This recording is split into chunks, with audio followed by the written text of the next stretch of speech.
সরকার আইনের রক্ষক হয়েও দায়িত্ব পালনে ব্যর্থ, এমন মন্তব্য করেছেন বিরোধী দলীয় নেতা ডাক্তার শফিকুর রহমান।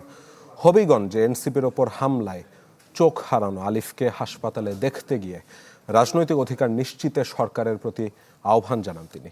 এছাড়া জাতীয় প্রেস ক্লাবে এক বক্তব্যে অভিযোগ করেন সরকারি দলের লোকরা সব জায়গায় চাঁদাবাজিতে লিপ্ত। প্রিমিয়ার ওয়ার্ড্রোব, গুছিয়ে ফেলুন জীবনটাকে।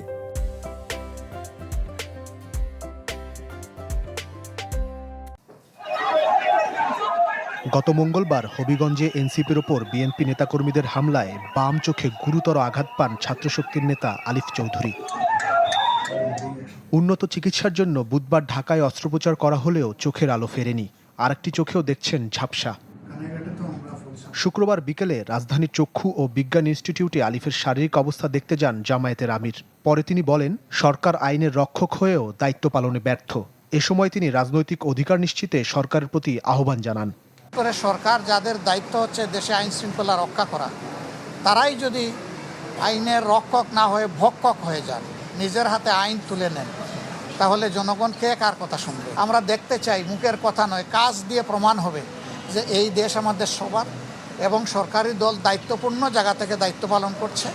মানুষের জীবনের স্বস্তি, শান্তি এবং শৃঙ্খলা ফিরে আসছে। এর আগে প্রেস ক্লাবে বাংলাদেশ পরিবহন শ্রমিক ফেডারেশনের ত্রিবার্ষিক সম্মেলনের বক্তব্যে বিরোধী দলীয় নেতা অভিযোগ করেন সরকারি দল চাঁদাবাজিতে লিপ্ত। প্রশ্ন রাখেন, প্রধানমন্ত্রীর ইশারায় সব বন্ধ হলেও চাঁদাবাজি বন্ধ হয় না কেন?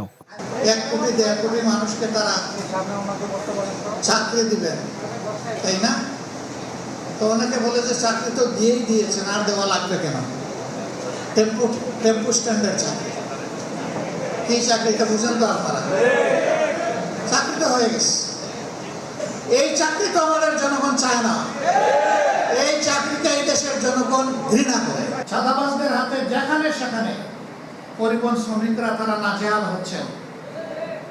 চাঁদা দিতে অস্বীকার করলেই তাদের উপর বিপদ নেমে আসছে, তাদেরকে মারধর করা হচ্ছে, আহত করা হচ্ছে, গাড়ি ভেঙে দেওয়া হচ্ছে। কারা করছে? সরকারি দলের লোকেরা করছে, এটা পরিষ্কার। গণভোটকে অস্বীকার করা মানে গোটা জাতির রায়কে অগ্রাহ্য করা বলেও মন্তব্য করেন ডক্টর শফিকুর। ইমতিয়াজ মাহমুদ, চ্যানেল 24, ঢাকা।